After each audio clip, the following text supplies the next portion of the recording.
It was a bit of a Sputnik moment for the United States big tech sector, because just like in the 1950s, when it was always going to lead to yet another American defeat, like Vietnam, Afghanistan, Iraq, now Ukraine, and humiliation.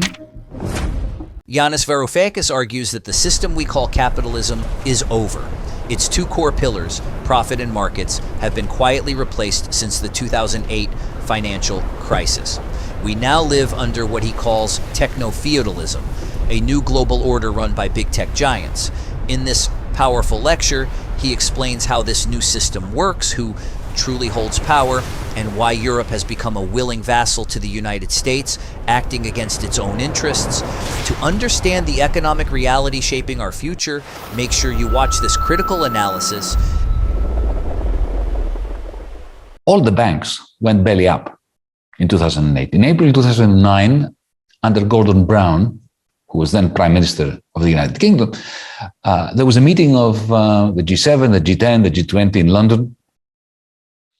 They coordinated the printing presses of the various central banks, from the Federal Reserve, the Bank of England, the European Central Bank, the Bank of Sweden, the Bank of Switzerland, the Bank of Japan, and so on. They printed a lot of money and they refloated finance. But in so doing, given that the other side of the same coin was austerity for the vast majority of people in the world, you had a combination of austerity for the many and socialism for the bankers with printed money. I don't want to focus on whether this was fair, unfair, it boosted inequality. Of course, it was unfair, and of course, it boosted inequality. But it did something far more significant from the perspective of the lecture that I am delivering tonight. It replaced the role of profits in capitalism with central bank money. Now, as I said before, capitalism has undergone a variety of metamorphoses since its inception in late 18th century in England, Scotland, Wales, and Amsterdam. But all those varieties of capitalism had one thing in common. One thing in common. Actually, two. They had two pillars. All these capitalisms were based on two pillars. One was that the engine that drove them was private profit. Capital accumulation, Marx called it private profit. The second one was that all the exploitation, all the money making, all the value creation, exchange value creation was happening through markets, labor markets, product markets, energy markets, futures markets, financial markets. Markets, profits, the two pillars of capitalism. Well, my thesis, or part of my thesis, is that from 2009 onwards, the role that profits used to play in fueling the engine that pulled capitalism ahead was profits were replaced by central bank money. And you can see that most of the most important companies of the last 10, 15 years don't really make profits. If you look at Uber, Airbnb, Netflix, Spotify, Tesla, very little profits, if any. If any. What drives them is a stock exchange where their shares are going through the roof. And why are the shares going through the roof? Because central banks have been printing the money to make sure that the financial markets remain in rude health.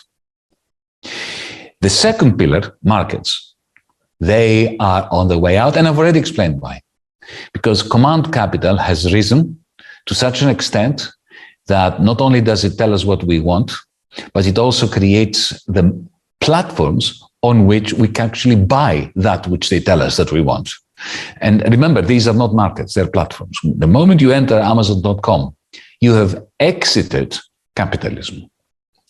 In the same way that the moment you walk into the Google campus in California, you exit capitalism because you enter a centrally planned organization with a complete hierarchy. There's no market in Google. In the same way, there is no market in General Motors. There is no market in Volkswagen. The moment you enter the factory, there's no market there. It's like, a Stalinist organization. Maybe it's quite pleasant, but it's still a hierarchical, top-down, non-market organization.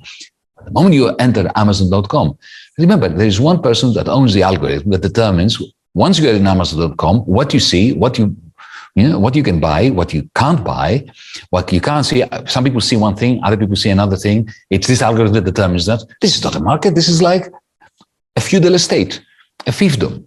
Only it's a digital one, a digital fiefdom. So if you take seriously my hypothesis so far, what we have is a new kind of capital, which I call command capital, that has given rise to a new ruling class, the feudalists, with traditional capitalists becoming subsumed, becoming a vassal class vis-a-vis the feudalists. You have the replacement of profit-making with central bank money, which creates new ways of telling people what to do. Yeah? Because if you are Elon Musk, for instance, your capacity to make the world go round draws from the value of your shares, of the shares of Tesla, of SpaceX, and so on. And those values are not that much related to profit at all. They're related to the state money that central banks are printing, as well as to the command capital of companies that can, through, even when you buy a Tesla, it is command capital that directs the car. You know that when you buy a car like a Tesla, like a Volkswagen or Ford or, a Jaguar, the company can just press a button and switch off your car or stop updating it. And that's it. Your car is kaput very, very soon after that. So capital may indeed be everywhere. And it's clearly on a rampage. It is on a triumphant march, flattening democracies, flattening social capital, flattening labor, creating an ever-burgeoning precariat, a vassal capitalist class. Let's begin with capital, shall we? Now, what's capital? It's not money. It's not a kind of divinity. It's something very tangible. Economists, and I used to be an economist up until fairly recently, we define capital as goods that have been produced for the purposes of assisting in the production of other goods. In other words, produced means of production. That was what capital was. Robinson Crusoe's salvaged fishing gear in fiction, a farmer's plow back in ancient times, in feudal times today, a smith's furnace or hammer. These are manufactured goods that help produce a larger catch of fish, more food, shiny, steely tools. This is what capital has always been. Capital, of course, preceded capitalism. Capitalism is a system, a mode of production and distribution of goods and services, in which the power to compel others to do things is vested in those who have ownership over capital goods. In the previous mode of production, under feudalism, power sprang out of ownership of land. With the transition, the great transformation from feudalism to capitalism, increasingly power shifted from those who had land to those who owned capital goods. Capitalism vested the owners of capital with two new powers. The first power was to compel those who did not have capital to work for them. That's the whole point of being a capitalist. Your ownership of capital goods means that you have the power, the bargaining power over people who do not own capital goods, the only capital that they have to offer is their own human labor, to work for you. The second power, of course, is the power of the capitalist class, of those who own the majority of capital goods, to set the agenda, and to set the agenda in the various fora where big, important decisions are taken on behalf of everyone. In the past, under feudalism, it was the landowners that had the power to set the agenda. My hypothesis, which I want to share with you and to try to explain and to convince you about, is that we now have a new form of capital. When I say now, I mean the last 10, 15 years or so. A new form of capital, I shall be arguing, is emerging. And as it does, as it emerges, as it does so, it is forging a new ruling class, a spanking new ruling class, even a new mode of production. There's a second power that command capital grants its owners, whom I call feudalists. The same algorithms that guide our purchases also have the capacity surreptitiously to command us, the users, directly to produce new command capital for the feudalists. I need to stress the importance of this. Under capitalism, the only way capital could be generated, could be produced, was when a capitalist had workers working for her or him, usually him, through the production of surplus value. An amount of that surplus value was reinvested into capital goods. So the only way capital could breed was through the labor market, through the labor process, through the manufacturing that was taking place using waged labor at the factory, in the office, in the supermarket. But what I'm saying here is that the feudalists have a power that no capitalist ever had. They have the power to make you and I, unwaged, without even realizing that we're working for them, produce part of their command capital. Every time we move around with our phone that has Google Maps on it, Google Maps knows where we are, that increases the command capital of Google. So we are contributing directly capital, not through some kind of market, without us being waged or part of the labor process at all. This is a new power that capitalists never had.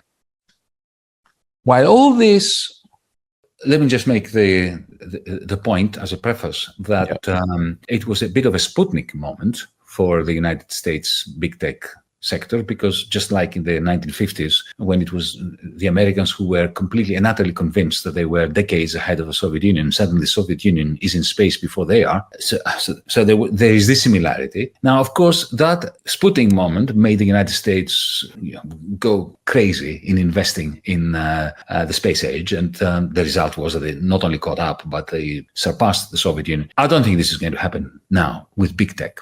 But allow me to make the main point. The main point is this. And I think this is the main point of your question. Google, Meta, Amazon, they have nothing to fear. OpenAI is destroyed. And the reason for that is OpenAI has a business model which is really very old-fashioned capitalist model. They are selling a service, a product, a commodity in a market. So, they're asking you to pay $200 a month for the good quality ChatGPT. Right.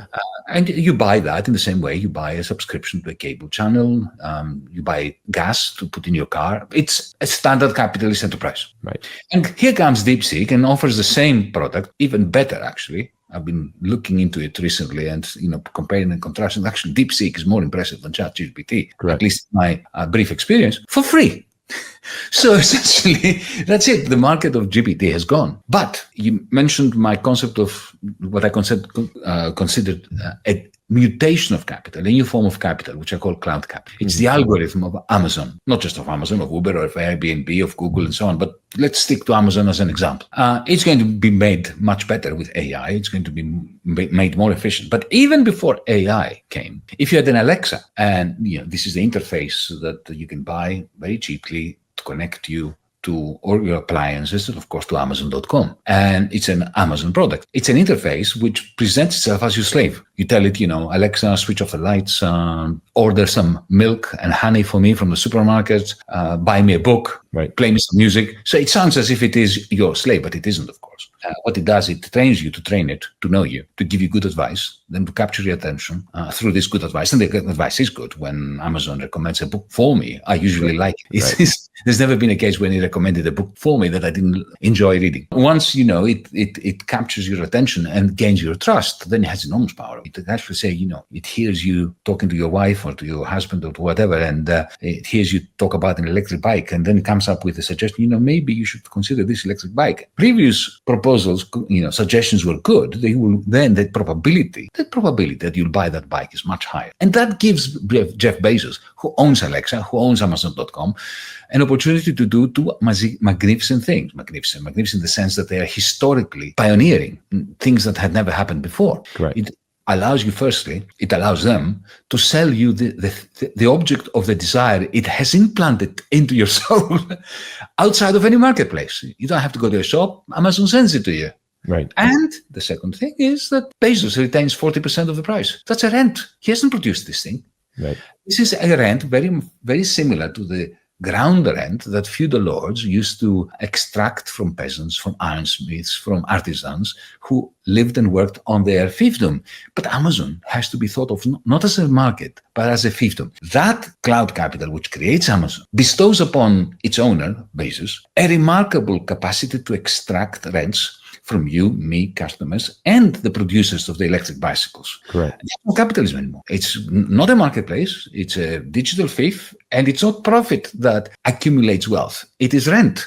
Well, that's feudalism. That's why I'm talking about techno-feudalism. And that kind of business model, that techno-feudal system, is enhanced by AI. And they don't have to worry about the Chinese because the Chinese have their own techno-feudal system. The equivalent of Amazon is Alibaba. And they have the same capacity to enclose within its digital cloud walls their own population. Yeah, we've definitely seen the rise of China in that capacity. And do you think that there's any difference between these cloud capitalists in China versus America? Or are they more or less the same thing?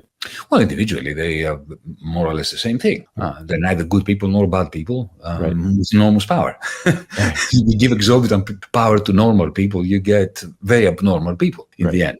So there's no comparison. There's no difference there. But there is a fundamental difference in the political system. Because when the Chinese Amazon, Alibaba, reached a level of rent extraction, which was detrimental to the interests of the rest of the Chinese social economy, in the same way that it is happening in America and in Europe with Amazon, Uber, and so on. The Magnificent Seven, who are really extracting so much rent from everybody else. It's pathetic. Right. In China, the Chinese Communist Party grabbed the Jeff Bezos of China by the scruff of the neck and said, Jack Ma is his name, you overdid it. No. We'll give you the opportunity to enjoy huge riches, but not that much. So they put him in the sin bin for, 8 months? And when he came back, he had his wings clipped. And the rent that Alibaba extracts from the rest of society has been thoroughly circumscribed. We all wax lyrical, and we Greeks, of course, are very flattered by that, about the continuity between ancient Athenian democracy and our democracies. There's no such continuity. This is an absolute myth. The ancient Athenian democracy was very flawed because women didn't vote. Metics, that is, migrants didn't vote. I think Trump would have been happy with that. It was a small section of society of men who were citizens, but interestingly, the majority of them were poor. So in that sense, it was democratic and not aristocratic, that the poor were in the majority, and they could actually, for 30, 40 years, that's how long it lasted. It didn't last much longer than that. Right. They had the opportunity to pass laws and make decisions that peeved the aristocrats, the wealthy, the oligarchs. So that was a genuine democratic experiment for 30, 40 years. But whereas our democracies, and I think the Republican Party is correct to say this is not a democracy, it's a republic. Our democracies hark back not to ancient Athens, but to the Magna Carta. And what was the Magna Carta? It was nothing to do with democracy. It was a pact between the king, lost the war. Putin has not won it, but Ukraine has lost the war. It is exhausted. Its people's morale is below zero. There are daily defections from the Ukrainian army. They fought magnificently, and all kudos to them for having stemmed the initial push by the Russian army. But now, 3 years later, they are done. It's clear that even Zelensky understands that. Biden knew that. Kissinger's dictum that it is very dangerous to be America's enemy, but it is even more dangerous to be America's friend, has been confirmed once again. Correct. Because effectively the Biden administration led the Ukrainians down the garden path. They made them promises that they were never willing to fulfill. They were never going to introduce them to let them into NATO. Right. It was simply in the interests of expanding U.S. hegemony. I remember a former chief of staff of NATO an American general, many years ago, in 2011. I was asking him, why do we still have NATO? What's the point? He said, there's no point for you Europeans, but we need it. And I said, Bob was his name, why do we need it? Or why do you need it? And he said, for 3 reasons. To keep Russia out, to keep Germany down, and to keep ourselves in. Wow.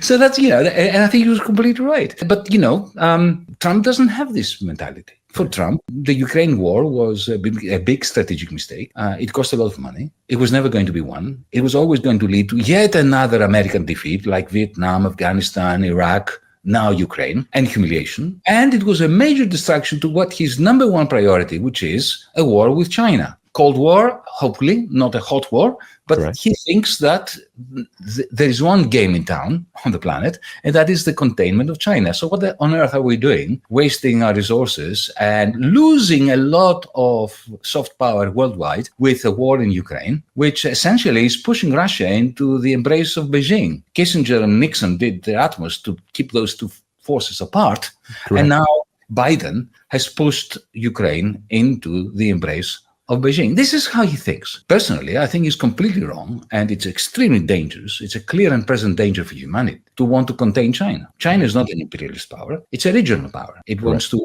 control its region. There's no interest in building Chinese bases in Tijuana opposite San Diego, or patrolling the San Francisco, Los Angeles coastline. They just want to do business with everyone else. And to try to contain China in this way, risking a thermonuclear clash, is highly, highly toxic on the part of Trump. But I do hope that he concludes this pointless massacre in Ukraine quickly. And I think he's right to do it simply by talking to Putin, because the Europeans are non-existent. Who is he going to bring along from Europe? Von der Leyen. Nobody elected her. She has absolutely no legitimacy whatsoever. A local town mayor here has more legitimacy than the president of the European Commission. France doesn't have government. Macron is a lame duck. The new government that will emerge from the federal elections in Germany this weekend will take months to come together. It will be a silly coalition again, just to keep the idea out. And even if they did have a government, the Lithuanians and the Poles would veto anything the Germans say and expect the Germans to pay for the outcome that the Germans will not have a say in. So if I were Trump, I also would leave the Europeans out, and I will try to come to the most important thing at the moment: freeze the conflict, ceasefire. If we can save a few thousand people from dying tomorrow morning, we have a moral duty to save them, because their death is utterly pointless. Well, if you are a German manufacturer of chemicals or of steel or aluminium, your viability depends on the United States, because you're running, and Trump is right in this, you're running a large trade surplus with the United States. Essentially, the American trade deficit is like a vacuum cleaner that sucks into the United States your net exports. You get paid with IOUs called dollars, because the United States is a deficit country. Any other country having the deficits of the United States would have gone bankrupt by now, except that the United States has the exorbitant privilege of the international reserve currency, the dollar. So they can print as many of those as they want to maintain in perpetuity almost this trade deficit. But that trade deficit is the German capitalists' godsend. It is what keeps him in business. So when, for instance, you remember a couple of years ago, Nord Stream 1, which is this large underwater pipeline bringing cheap Russian gas into Germany, powering German industry. This was blown up. Now we know that it was the United States and Ukraine behind. With the help of Poland. They've more or less admitted. Now, you are the German industrialist. They just blew up your supply of cheap gas. They are selling you at 10 times the price Texan liquefied natural gas, which takes ages to come, and you have to pay huge quantities of money in order to build terminals. Whereas you had this pipeline that was bringing you, dirt cheap gas from Putin, right? So they blow this up, and you don't say a word. Not a peep, no criticism whatsoever. Why? Because you rely on the United States trade deficit to keep selling stuff. That is the reason for the vassalage of Europe on the United States. It is the US trade deficit, which of course Trump wants to eliminate. And when you are sitting in the boardroom of the large German corporations and you hear that Trump wants to eliminate the US trade deficit, you think, oh my God, let him fail, please. Is the European Union, are they going to have to move closer to China to survive these new sanctions and tariffs from Donald Trump? Let's step back from Donald Trump Under Biden, a directive came from Washington to Brussels. Stop trading with the Chinese. Impose tariffs on electric vehicles from China. It's not that the tariffs imposed upon Chinese electric vehicles were the idea of the Europeans. They were not imposed in order to save the German car industry from Chinese competition. Indeed, it is Mercedes-Benz, Volkswagen, Stellantis, who are against the tariffs that Europe imposed on Chinese car imports. Right. Because they're doing a lot of business, especially Mercedes and BMW and Volkswagen. They're doing a lot of business in China. And the last thing they want is for the Chinese to reciprocate, to retaliate. So you have a Europe that's effectively a vassal of the United States under Biden. But in the context of the subjugation of the European Union to NATO and to the idea of the transatlantic alliance with the United States, European leaders, they held their nose and they imposed sanctions on Chinese imports. They started pressurizing their businesses to invest less in China in the context of the American plan to decouple from China, in the context of the American-led new Cold War against China, against the interests of Europe. So Europe was acting against the interests of Europe to decouple from China just in order to be America's effectively good boys and girls. And then Trump comes in and says, I'm going to treat you like enemies. What will the Europeans do in response? I don't know. Clearly, Europe's interest is to turn around to the Americans and say, okay, if we are your enemies and if you're going to treat us like dirt, forget, we are rescinding all these tariffs we imposed on the Chinese and all these restrictions on capital investments by European firms in China that we imposed simply because you told us to. Right. So, it's a new sheriff in town, fine. There are new rules in Europe as well. But that will take a smidgen of, how shall I put it, courage on behalf of the Europeans, which they have shown no evidence of so far. When people say that they think Trump is very fickle and they have no idea what he's going to do, they have not been paying attention. Trump does what he has been telling us he will do for years now. Right. Why are they being surprised? He said he's going to impose tariffs, he imposed tariffs. He said that NATO is pointless and that he is not going to be paying for European security. He's pulling the rug from under the Europeans. Why is he fickle? You may not believe your ears because you simply are in deep denial. But that's not Trump's fault. Right. I don't want to support Trump here, but what I'm saying is that the guy is utterly reliable. He does what he claimed, and when he didn't, under Trump 1.0, do what he was planning to do, that's because Congress wouldn't let him and because he was not well prepared in his first term. But allow me to have a very different view of why Europe is so wedded to the so-called security umbrella of the United States. Sure. It's not because we need the American military to defend us from the Russians. Under the Soviet Union, maybe, let's not go that far back, but since 1991, Europe does not have any enemy that can actually invade Europe with any degree of credibility and military prowess. Putin has been trying to create this military capability, but you can see that even when he unleashed an all-out war against Ukraine, he's struggling to get a few villages in muddy plains in the Ukraine. And, thousands and thousands of Russians are being sacrificed for a few yards every week or so. There's no way that even if Putin wanted to invade Poland, even if he wanted to invade Germany, there is no way he could do it. And I think our leaders know that. So what is really behind this monomaniacal commitment to the Atlanticist? Well, the Chinese, who are the real power behind the BRICS, are creating the infrastructure for a new monetary system that replaces the monopoly of the dollar. They are not going to be stopped by Trump's threats of tariffs. The greatest ally of the hegemony of the US dollar at the moment is Beijing, because Beijing has not decided to press the button. BRICS Pay, which is based on a blockchain technology, and it's magnificent technology and very, very interesting. It's an alternative to SWIFT, a way of making payments from one another.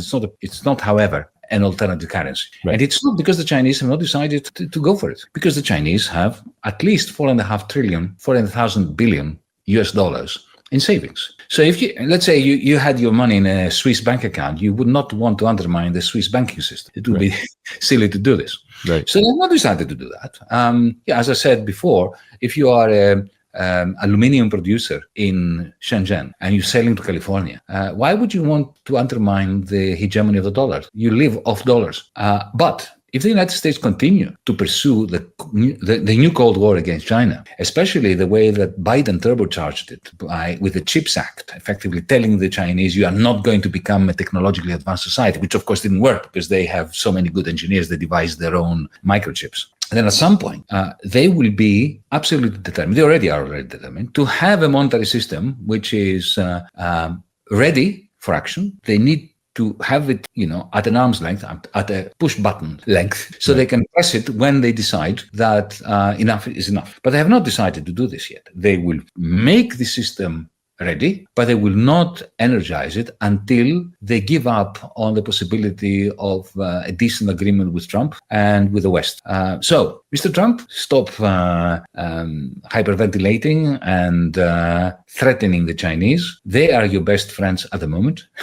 And if you push them too much, then the dollar is toast. Yanis Varoufakis makes it clear that Europe has become a vassal, forced by the U.S.'s new Cold War against China to act against its own interests. What do you think about this dependency? Share your perspective in the comments. If you appreciate these sharp analyses, don't forget to subscribe and hit the notification bell.